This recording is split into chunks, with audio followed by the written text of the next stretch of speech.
My name is Cora Davis, and I'm 30 years old. For most of my life, I've felt like a ghost drifting through my own family. I grew up in Denver, in a house where attention was currency, and I was broke from the start. My younger brother, Zane, was the golden boy, the one with the perfect smile and endless applause. He got new cars, tutors, even a gap year in Europe to find himself.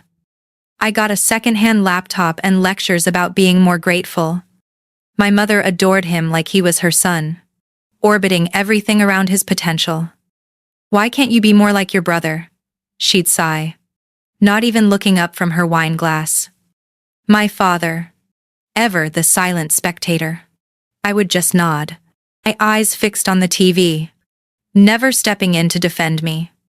I learned early that silence in my family meant agreement. Every family dinner was a rerun, my mom boasting about Zane's new internship or how his professor called him promising. While I sat there, chewing quietly, the invisible one.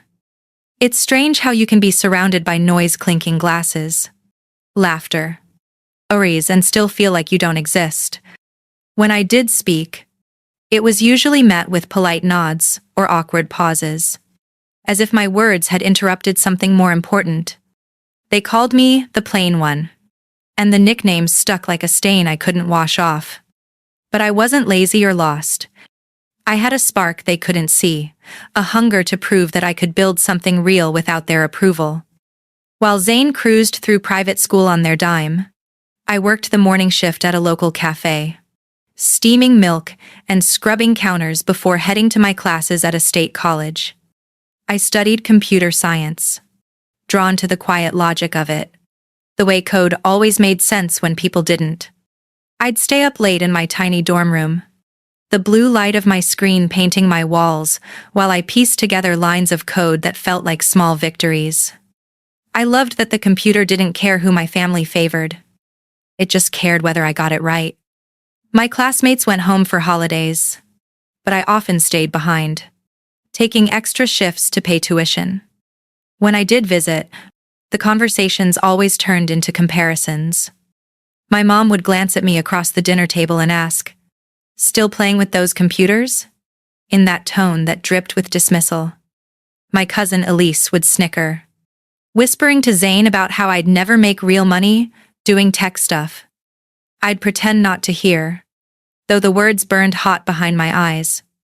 It's a strange kind of pain, the kind that doesn't bruise the skin, but leaves your chest tight, your throat raw. That was my normal, but I didn't let it stop me. I pushed through the noise, taking internships wherever I could find them. My first one was at a small Denver startup, run by two guys who barely paid but gave me a desk and a dream. I threw myself into it, staying late, debugging code until my fingers cramped. I started to feel something I hadn't in years: pride. Even if no one else saw it, I did. Still, when I'd visit home, the old pattern played out like clockwork. Mom gushed about Zane's innovative ideas, half-baked business pitches that usually fizzled within weeks while I sat there, trying not to roll my eyes. My father remained the same, quiet, detached, his silence weighing heavier than any insult. I remember one Thanksgiving when my mom called Zane the future of the family. I laughed quietly and she snapped, "What's funny, Cora? Some of us are trying to make something of ourselves." I looked at her, fork trembling in my hand, and said nothing. That's how it always was, me swallowing my words until they hardened into resolve. By my mid-20s, I'd started my own software company, a small venture born out of sleepless nights and too many cups of instant coffee. I didn't tell my family much about it. Why would I? They never asked about my life unless it involved Zane. They didn't see the nights I coded until dawn, the rejections from investors, the one client who finally took a chance on me. They didn't know that I was slowly building something that mattered. My best friend from college, Kira, I saw it. Though she was a lawyer by then, sharp as glass and loyal to the bone. When my mom would call, gushing about Zane's new business venture, Kira would roll her eyes and say, "They have no idea who they're underestimating." She was the first person who made me believe I wasn't crazy for wanting distance. But distance wasn't enough. The older I got, the clearer I saw the cracks in my family. My mother's favoritism wasn't just emotional, it was financial. She paid for Zane's rent when he needed space to think, covered his loans when his projects failed, and even offered to buy him a new car when his old one didn't fit his image. Meanwhile, I once asked for a small loan to cover a server cost early in my startup days, and she told me to learn responsibility. My father stayed silent, as usual. I sometimes wondered if he even noticed how unfair it was, or if years of tuning out my mom had made him numb to everything else. I tried not to care, but resentment creeps in quietly. It doesn't knock. It just settles in. At my lowest, I stumbled into a Reddit community for people dealing with toxic families. The thread was called AITA for cutting off my family after years of favoritism, and the comments felt like reading my own diary. People wrote about parents who praised one child while ignoring another, about guilt trips disguised as love. One user mentioned that 38% of people stuck in unequal family roles report severe burnout, emotional exhaustion that can feel like drowning. That line hit me hard because I recognized myself in it. I'd been drowning in invisible expectations, the weight of always being the one who didn't matter. I started posting anonymously, sharing little pieces of my story, and for the first time, strangers validated my pain in ways my family never could. It was like finding a hidden language I'd been missing all my life. I wasn't the only one raised in the shadow of a golden child.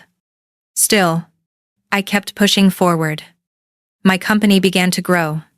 Slowly but surely. I hired a few developers, landed contracts with local businesses, and even started getting attention from investors. But I didn't tell my family. Their opinion wasn't part of my success story anymore. Sometimes I'd catch myself daydreaming about what it would feel like to finally tell them, to see the look on my mom's face when she realized her plain daughter had built something worth millions. But then I'd shake the thought away. It wasn't about proving anything to them. It was about proving it to myself. Yet, even as I built this life of independence, I couldn't fully escape the ghosts of my upbringing. I'd hear Zane's voice in my head when I closed, a big deal, mocking, condescending. "You got lucky, Cora." I'd picture my mom's smirk when I failed at something minor, whispering, "Maybe you should have listened to me." Their voices lived rent-free in my mind, haunting my victories. Kira once told me, "You can cut contact, but the echoes take time to fade." She was right. I tried meditation, therapy, long runs through the city, anything to quiet those echoes. Slowly, I learned that healing isn't about pretending you don't care, it's about recognizing you do, and choosing not to let it control you. A year before everything exploded, I saw Zane at a family barbecue. He strutted in like he owned the world, talking about his new real estate empire, even though he still lived off my mom. When he spotted me, he smirked. "Still coding, Cora?" Cute. His words stung, but I smiled. "Still mooching?" I shot back. The silence that followed was delicious, and for a brief moment, I saw something flicker in his eyes, fear. Maybe he sensed that I wasn't the same quiet shadow anymore. That moment stayed with me. It felt like the first crack in their illusion of control. Then came that winter, the Christmas dinner that would unravel everything. My mother called a week before, her voice syrupy sweet. "Cora, darling, you are coming home this year, right? Zane's got some big news to share." I hesitated but agreed. Part curiosity, part habit. When I hung up, my stomach twisted. Kira warned me, "You know they'll find a way to make it about him." I laughed, but she wasn't wrong. Something in me wanted to face them, not for validation, but for closure. I wanted to look them in the eye and let them see the woman they'd overlooked. The night before the trip, I barely slept. My apartment was quiet except for the hum of my computer, the soft glow of city lights seeping through my blinds. I opened Reddit again, scrolling through stories of others who had finally stood up to their families. One comment caught my eye. Sometimes the only way to win with people who refuse to see you is to stop playing their game. I saved it, not knowing how prophetic it would be. The next evening, as snow began to fall over Denver, I packed my bags, slipped my laptop into its case, and took one last look at the skyline from my window. My reflection stared back stronger, calmer, but bracing for something inevitable. I didn't know it yet, but that dinner would change everything the way I saw my family, my past, even myself. What started as another round of condescension and casual cruelty would turn into a storm of betrayal, exposure, and reckoning. The golden child's shine was about to dim, and for once, they'd see me not as the invisible one, but as someone they could no longer control. I didn't realize that the upcoming family dinner would become the moment when years of quiet endurance would finally reach a breaking point. In the weeks leading up to it, I found myself oscillating between dread and numb acceptance, like a pendulum swinging inside a clock that had long forgotten what time it was. My family had a way of turning even the simplest gatherings into subtle arenas of hierarchy. My mother would fuss over my brother's achievements as if they were communal victories, while mine, carefully hidden behind polite smiles and professional modesty, remained invisible. I had built a life outside of their sightline, one that included a growing career, a small circle of friends who truly saw me, and a therapist who had gently helped me unpack the years of emotional residue I carried like old luggage. Still, even with progress, the shadow of that house, the conversations that stung more than they should, the laughter that didn't include me, lingered like the smell of smoke long after a fire is out. My therapist once said, "Cora, setting boundaries doesn't mean you love them less. It means you love yourself enough to stop shrinking." Her words stuck with me. But boundaries are hard to hold when the people you're drawing lines against are the ones who taught you how to erase yourself in the first place. I remember one particular session when she mentioned something she'd read from Brightside, me about how emotional boundaries are like invisible fences, not walls. You can let people in, she said, but you decide how far. I nodded, pretending I understood. But deep down, I didn't know if I was ready to make that choice. My family's approval had been my compass for so long that even when it pointed towards self-destruction, I followed. Still, I had started to push back, little by little. I stopped answering every phone call. I delayed responding to guilt-laced texts. I made small escapes, weekends with friends, long walks by the river, evenings spent reading stories from others who knew what it felt like to be the forgotten one. That's how I stumbled onto a Reddit community, people sharing their experiences of family favoritism, toxic parents, golden children, scapegoats. Reading those posts felt like staring into a mirror that finally reflected something true. One story, in particular, hit me hard. A woman who had been the invisible sibling, left out of her parents' will in favor of her brother. The rage and heartbreak in her words mirrored the ache I never allowed myself to name. I wasn't alone. I realized I wasn't crazy for feeling unseen. According to a survey someone in the comments cited, over 38% of adults raised in families with unequal emotional roles reported chronic stress and burnout well into their 30s. The number startled me, but it also validated me. Maybe there was nothing wrong with me after all.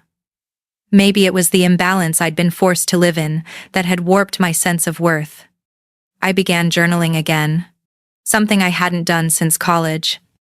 At first, it was just fragments, single words like resentment, grief, quiet.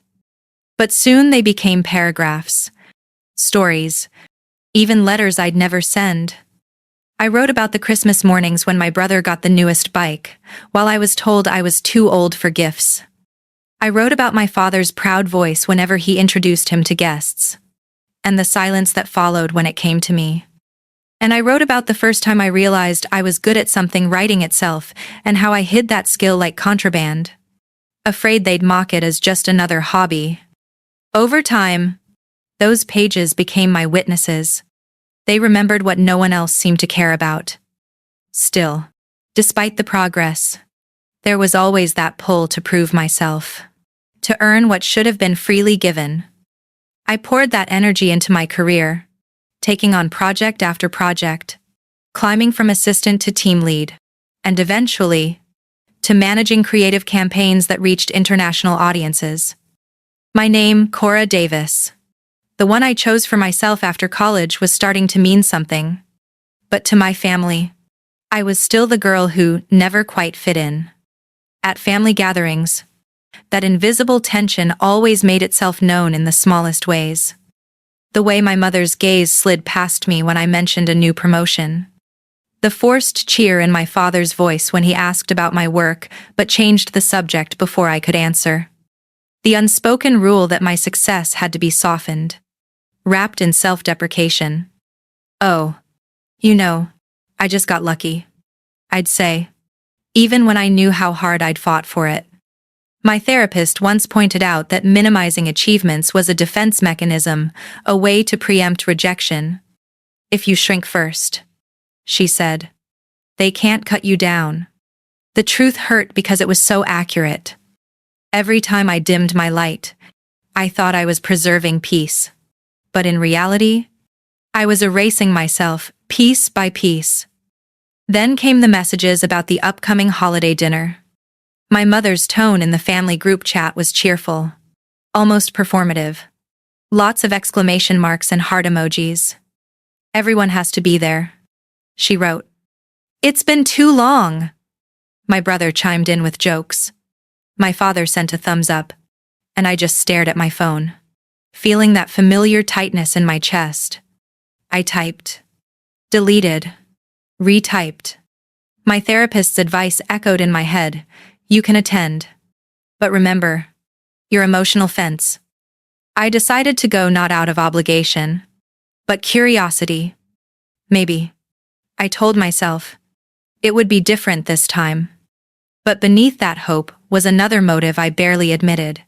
I wanted them to see me. Not the quiet, pliant version they remembered, but the woman who had built something on her own terms. In the days leading up to the dinner, the anxiety gnawed at me. I distracted myself with work, buried in deadlines and client calls. But at night, I couldn't silence the noise. I reread the Reddit posts I'd saved, the ones where people described standing up for themselves and the strange combination of guilt and freedom that followed. One story described a woman confronting her family after years of being the financial safety net. "They called me ungrateful," she wrote, "but I felt lighter than I had in decades." I wondered if that would ever be me. I'd read a study linked in the comments how people in families with chronic favoritism patterns experienced up to 50% more emotional strain than those in balanced ones. It made sense. Emotional invisibility isn't quiet, it's corrosive. It eats away at your identity until you forget who you were before the neglect. My closest friend, Mara, I noticed my unease and invited me for coffee the night before the dinner. "You don't have to go, she said, stirring her drink. "Just because they're family doesn't mean you owe them your peace." I smiled, appreciating her words, but knowing that something inside me still needed to face them. "I think I need closure," I said quietly. "Or maybe I just need to stop running." She reached across the table and squeezed my hand. "Then go," she said. "But remember who you are now, not who they made you feel like." Her words carried me through that restless night. The next day, I arrived at my parents' house with a bottle of wine and a carefully constructed calm. The air smelled like roasted turkey and cinnamon candles. but underneath it was that same undercurrent of unspoken tension. My brother greeted me with his usual charm, all smiles and loud laughter. And my parents hovered near the kitchen, performing warmth. I could feel the weight of years pressing down on me as I stepped inside the framed family photos on the wall. The faint sound of an old holiday playlist. The murmur of voices that always seemed to exclude mine. My heart pounded in rhythm with the clinking of dishes. My therapist's words, "You can't control them. Only your reactions," looped in my head like a mantra. But control felt impossible as the evening unfolded with the same patterns. My brother's stories dominating the table. My mother's praise flowing freely in one direction. My father's nods of approval like a currency I'd never earned. I smiled when expected, laughed when prompted, and swallowed the sting each time someone interrupted me. The weight of unspoken words filled the room thicker than the smell of gravy and wine. Every suppressed memory, the times I was left out, dismissed, patronized, pressed at the edges of my composure. I caught my reflection in the window, the dim light of the chandelier, catching the tired determination in my eyes. And something shifted. Maybe it was exhaustion, or maybe it was finally realizing I didn't need their validation anymore.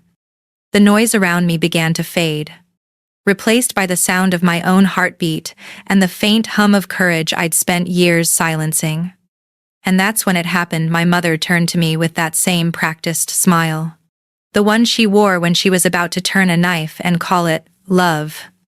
"Cora," she said sweetly, "we were just talking about how successful your brother's been. What about you?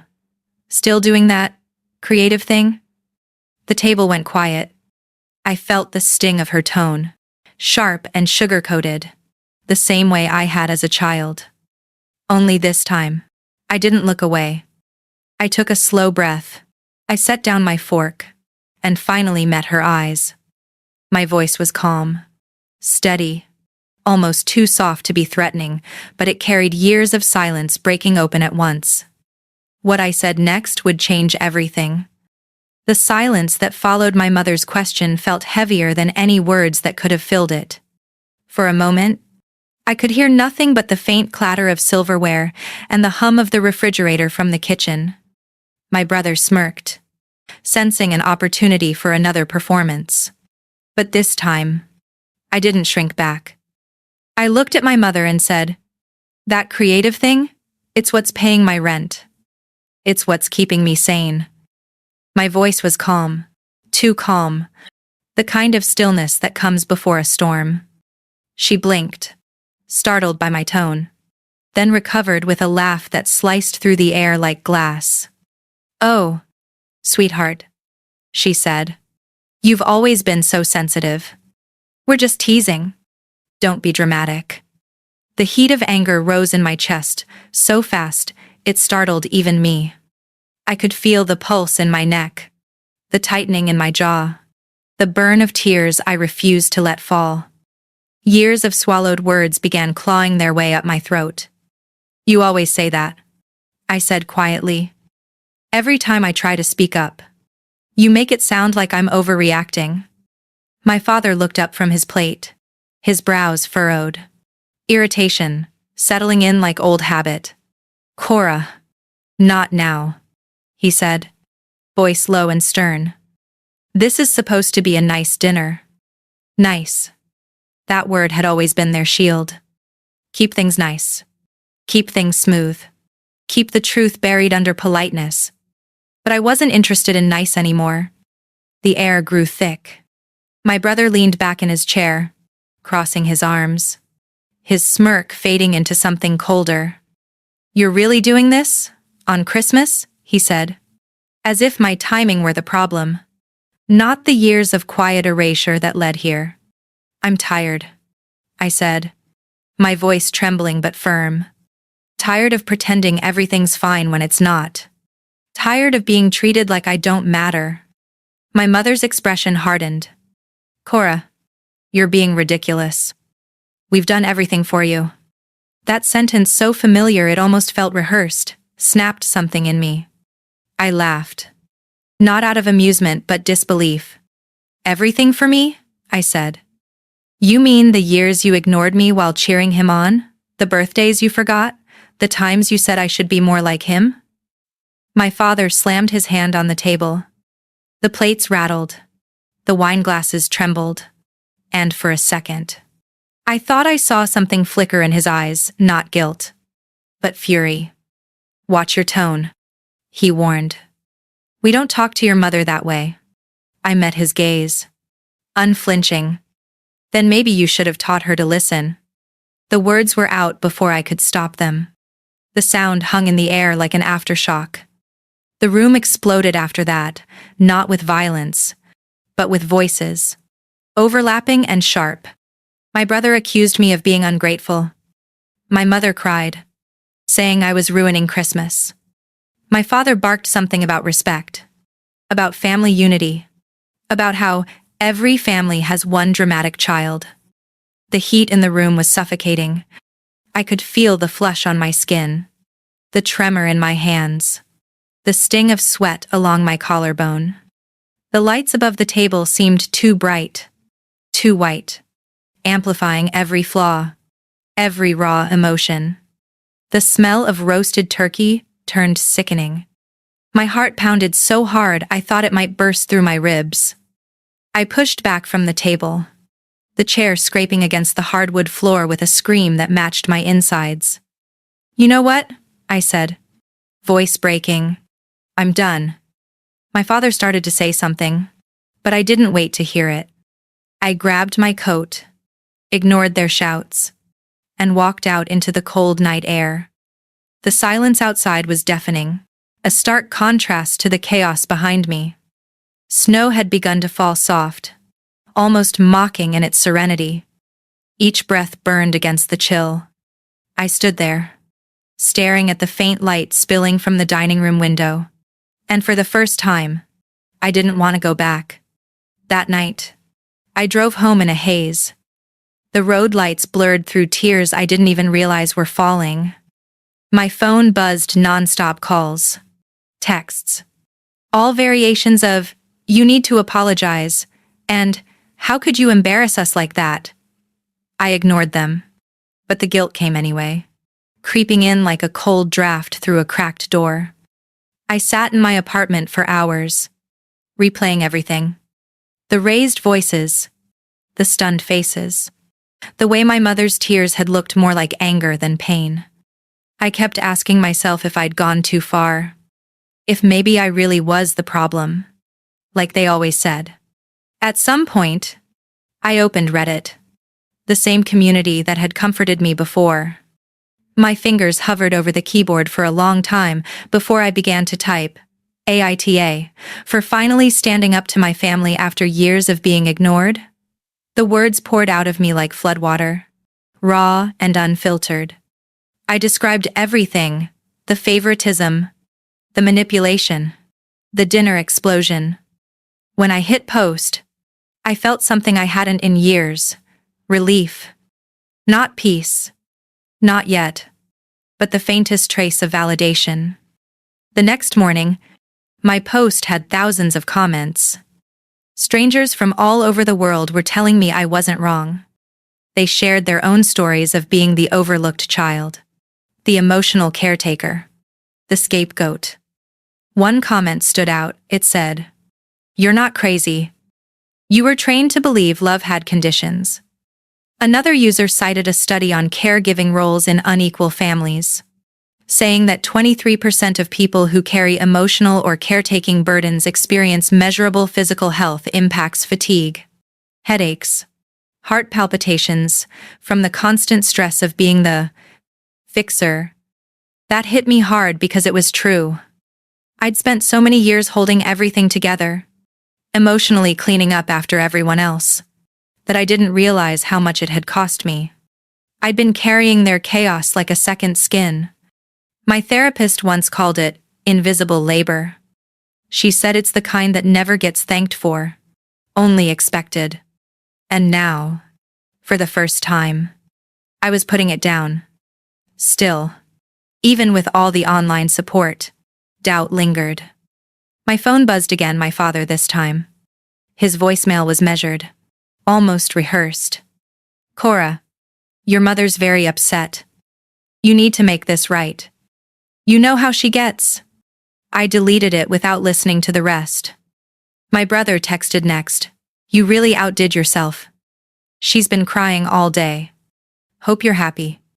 I stared at the message until the screen dimmed. A familiar mix of guilt and anger churning in my chest. They were rewriting the story already, painting me as the villain, the unstable one, the ungrateful daughter who ruined Christmas. I wanted to scream, to defend myself, but instead, I sat still and let the silence stretch.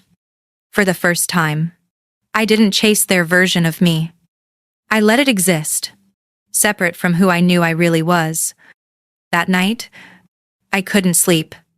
My apartment was too quiet, the hum of the heater too constant. I sat by the window, watching snow melt against the glass, and thought about the dinner again. The words, the looks, the suffocating heat of it all.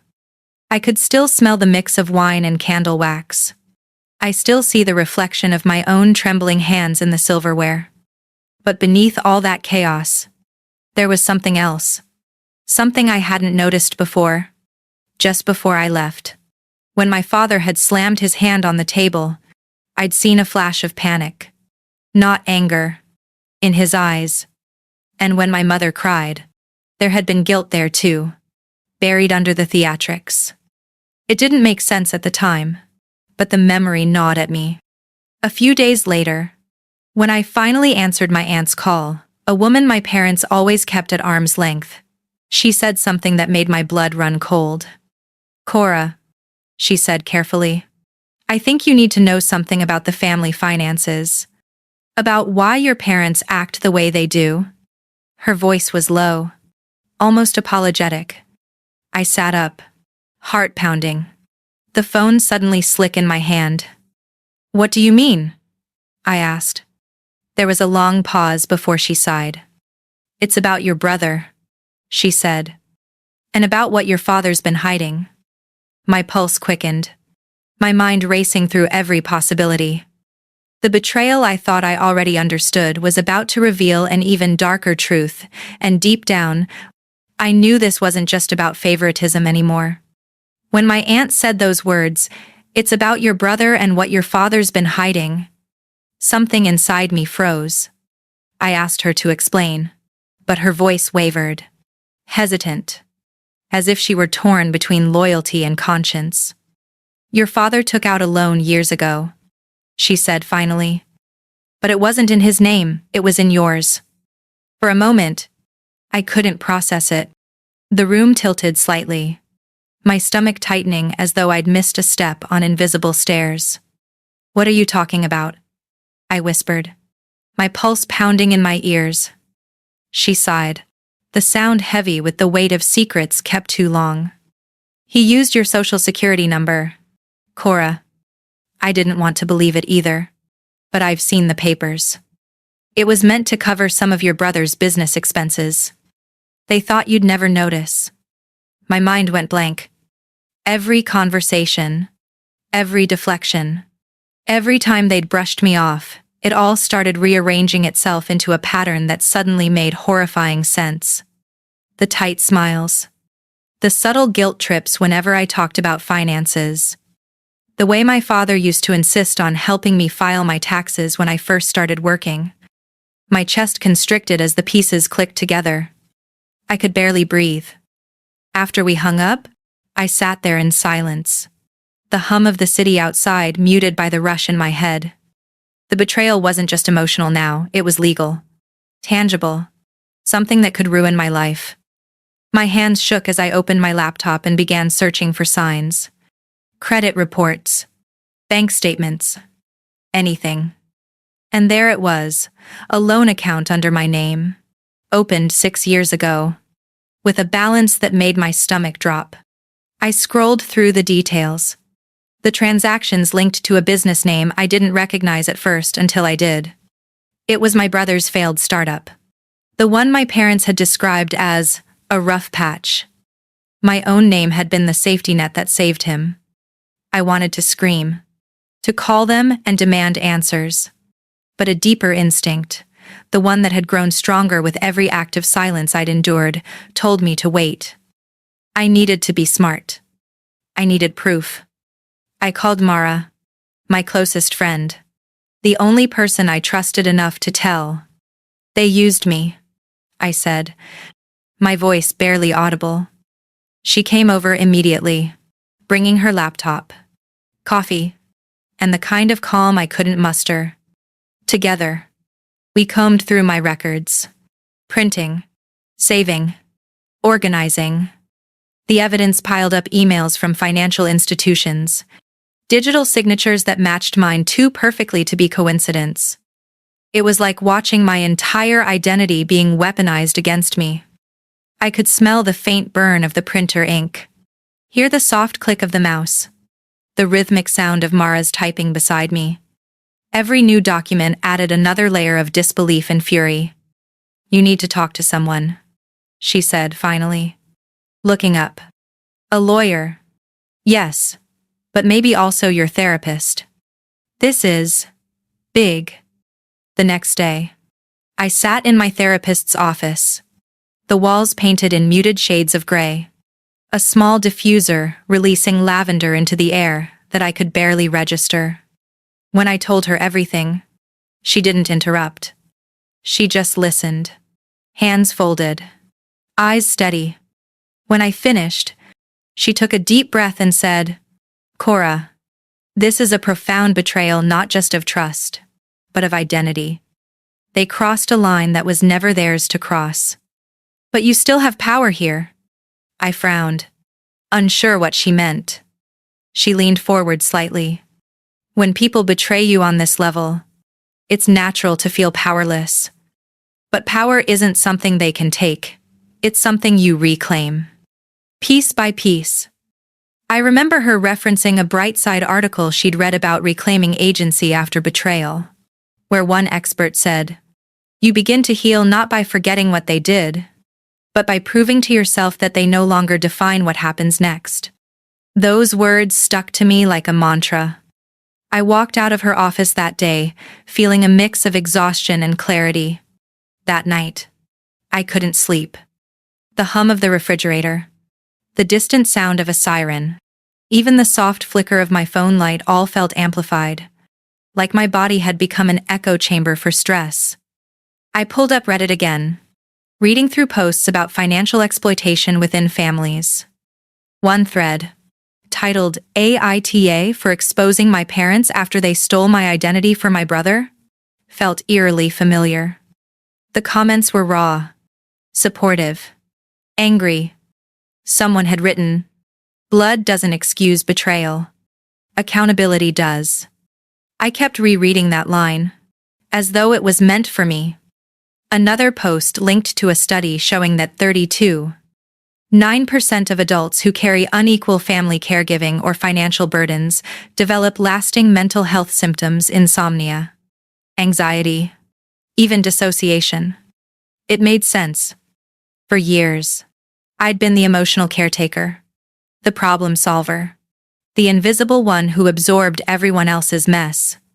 Now, that same role had turned into something criminal.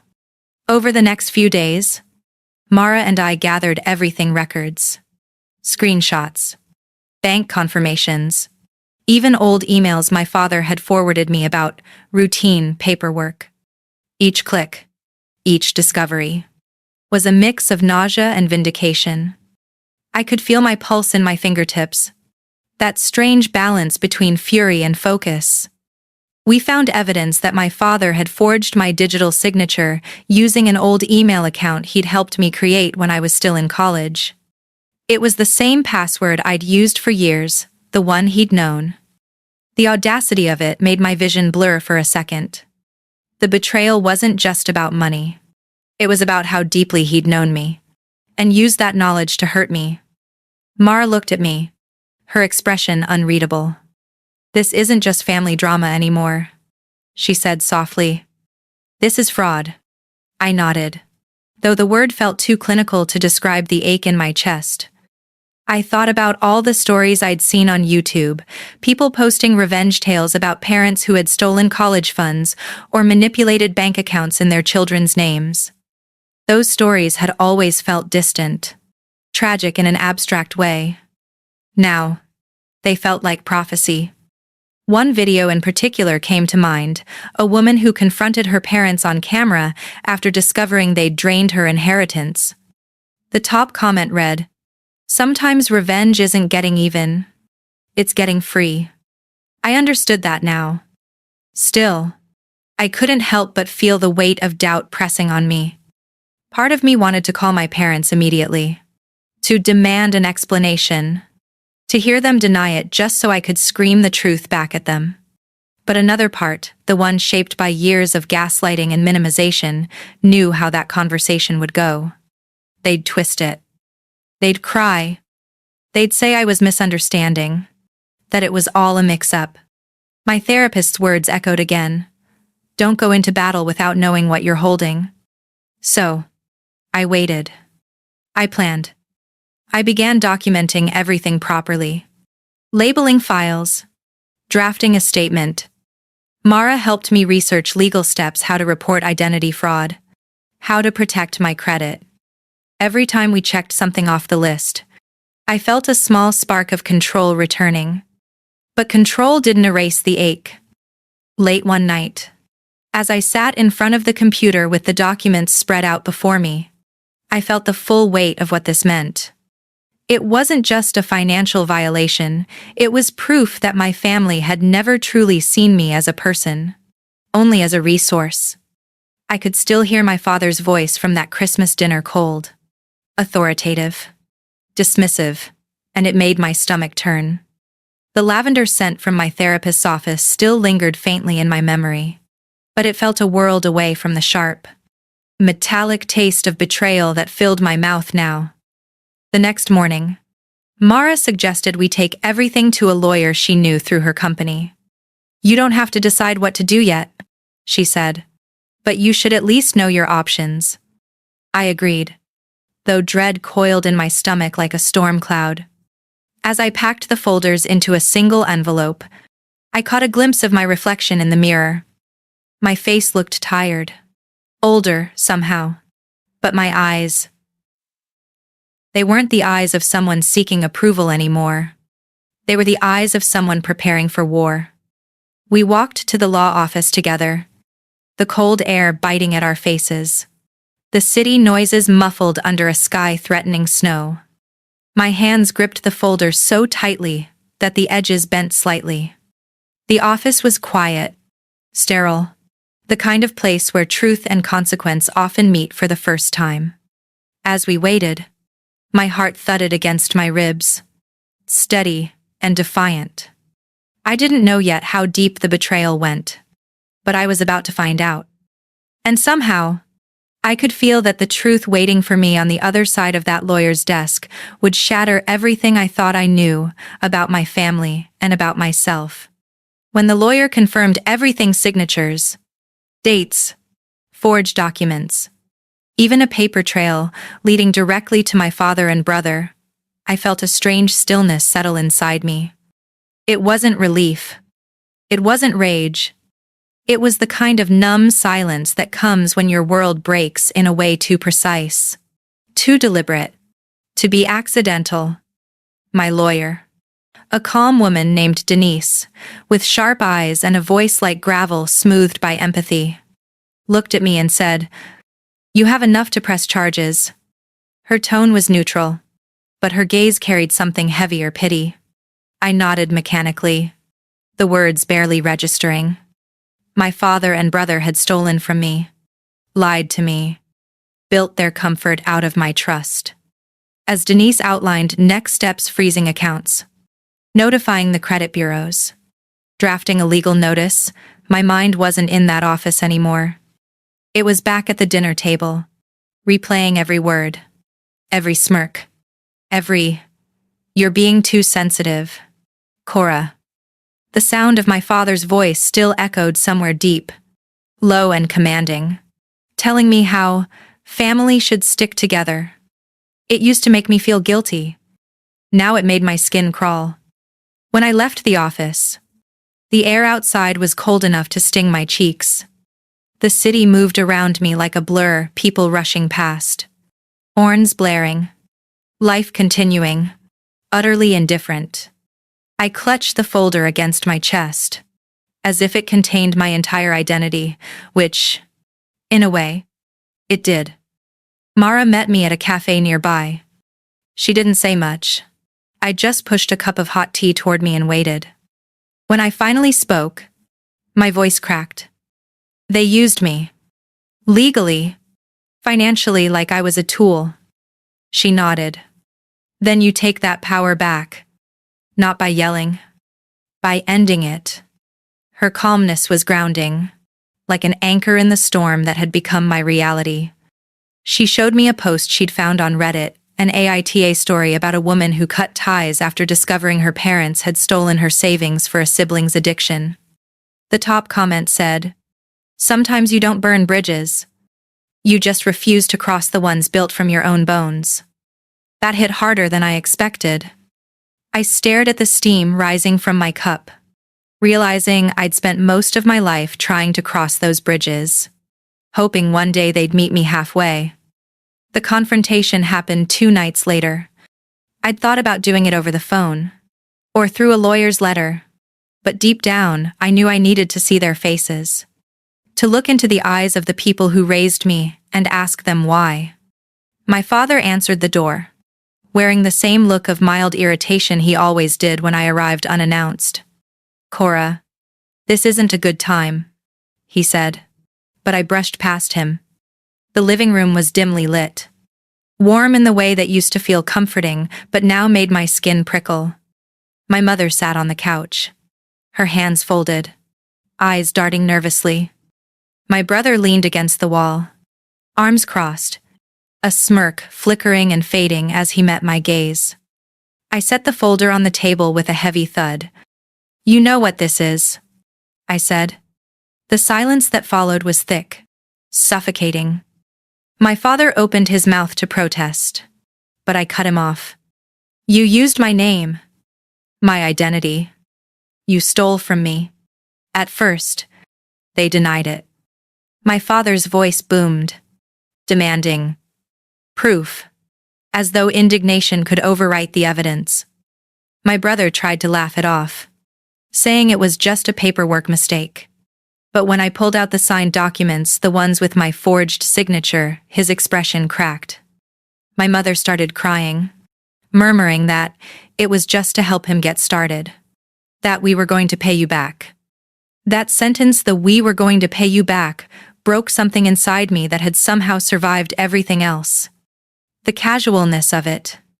The entitlement.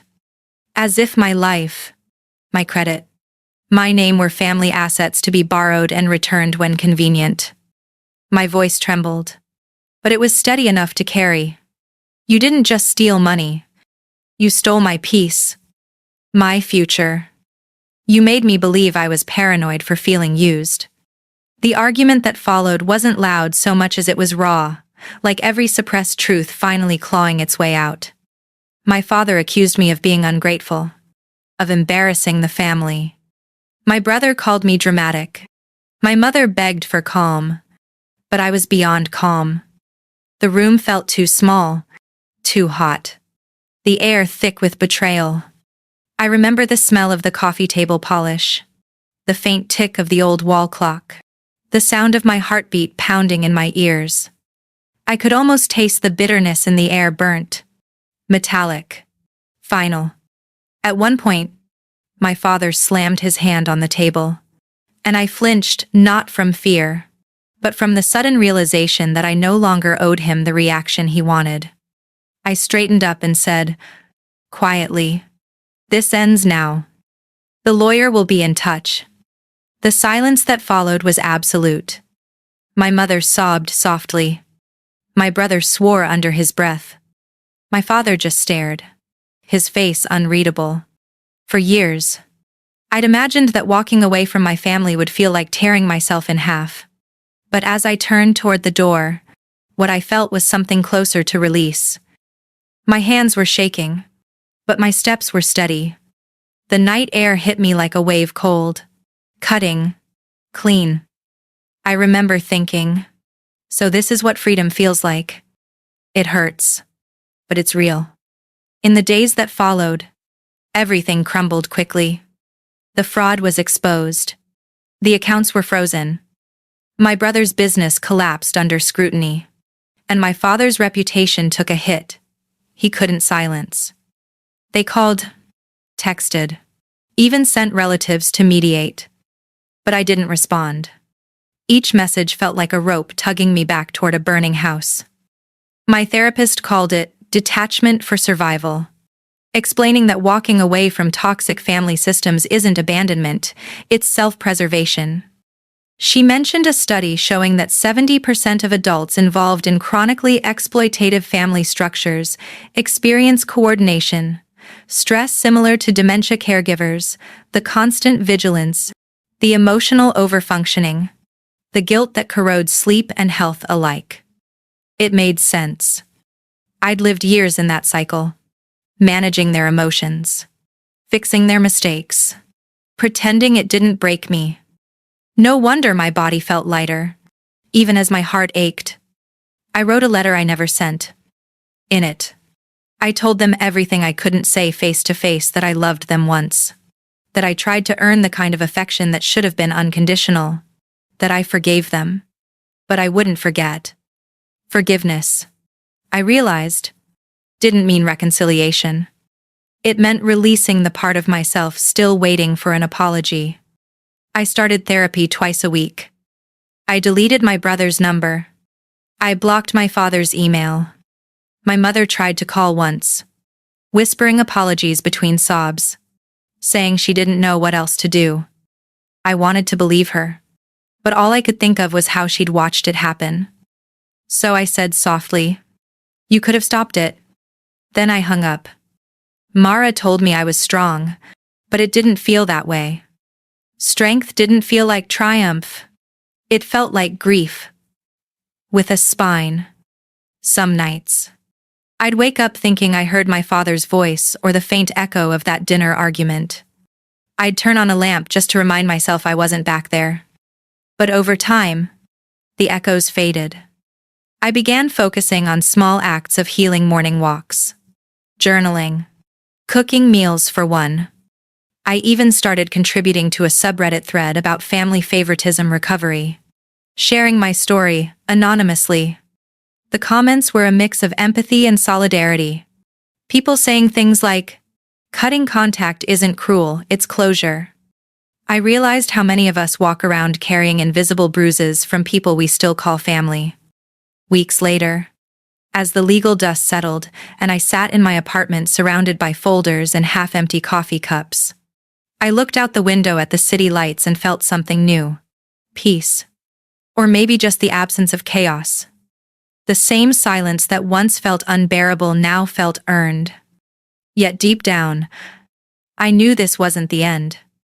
Because while I'd escaped the immediate damage, something about the way my father had looked at me, the flicker of recognition, the anger that wasn't just guilt but fear, made me wonder. What else had they hidden? What other secrets were buried beneath the surface of my family's perfect facade? And as that question hung in the air, like the hum of a storm waiting to break, I realized my story wasn't just about revenge or betrayal anymore. It was about uncovering the truth, whatever it cost me next. In the months after the confrontation, the silence that once haunted me slowly became something sacred. I moved apartments. I switched my phone number and legally changed my last name to Davis, symbolically erasing the last thread that bound me to the people who had betrayed me. It wasn't an impulsive act of anger, but a quiet declaration of self-ownership. For the first time, every choice I made, every bill paid, every signature signed belonged to me. The legal process dragged on for months, with my father's attorney trying to downplay his actions as a family misunderstanding, but the evidence spoke louder than any excuse. Eventually, he agreed to a settlement that cleared my name completely. My credit was restored. My accounts were secure. and my brother's business dissolved into bankruptcy.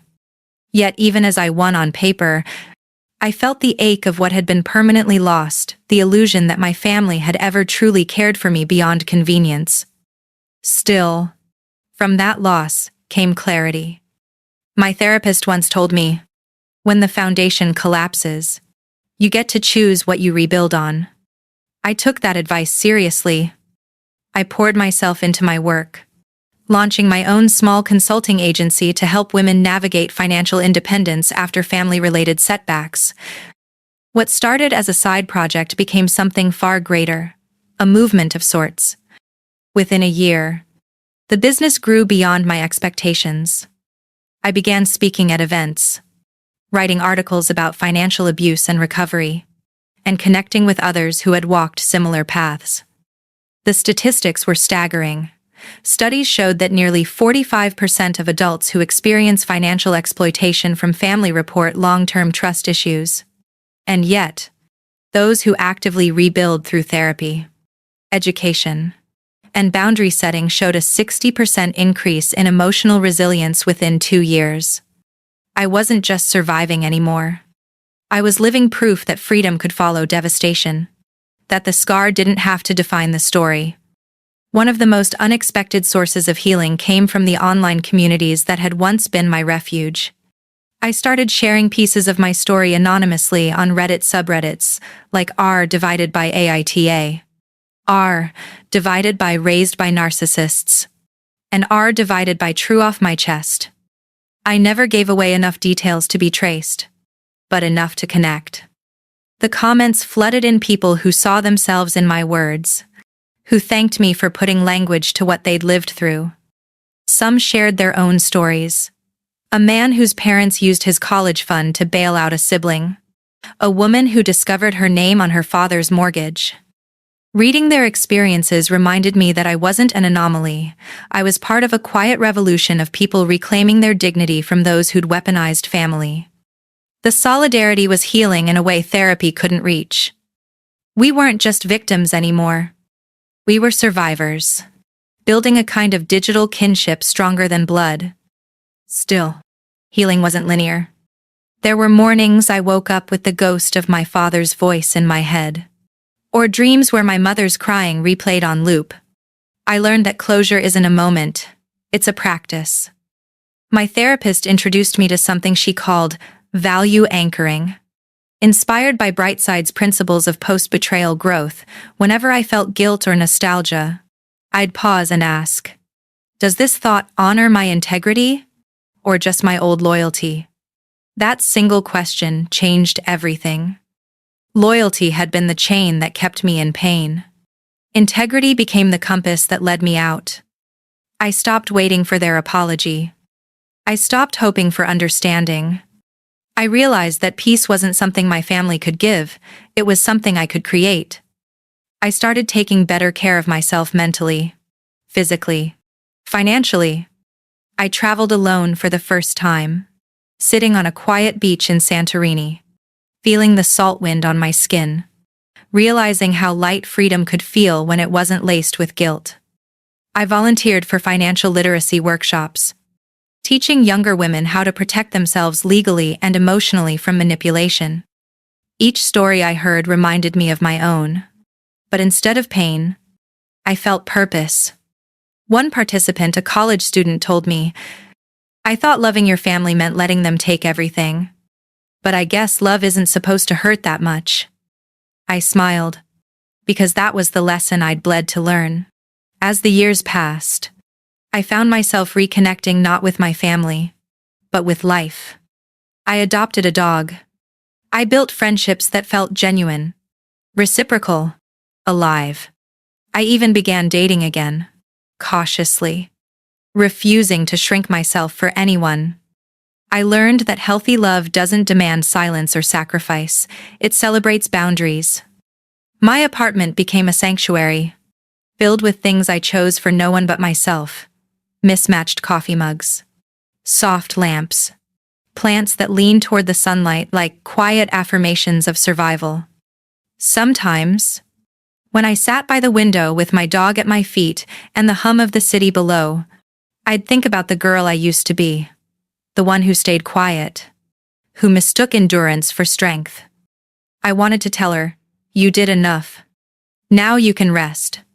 The more I shared my story, the more people reached out through emails, DMs, even at conferences. Some said I gave them courage to go no contact. Others said my videos helped them see manipulation for what it was. The internet can be cruel, but it can also be a mirror for healing when truth finds a voice. One night, I stumbled across a new post on divided by AITA titled, "AITA for choosing my peace over my parents?" The comments were overwhelmingly supportive, echoing something I'd come to believe deeply. Walking away doesn't make you heartless. It makes you whole.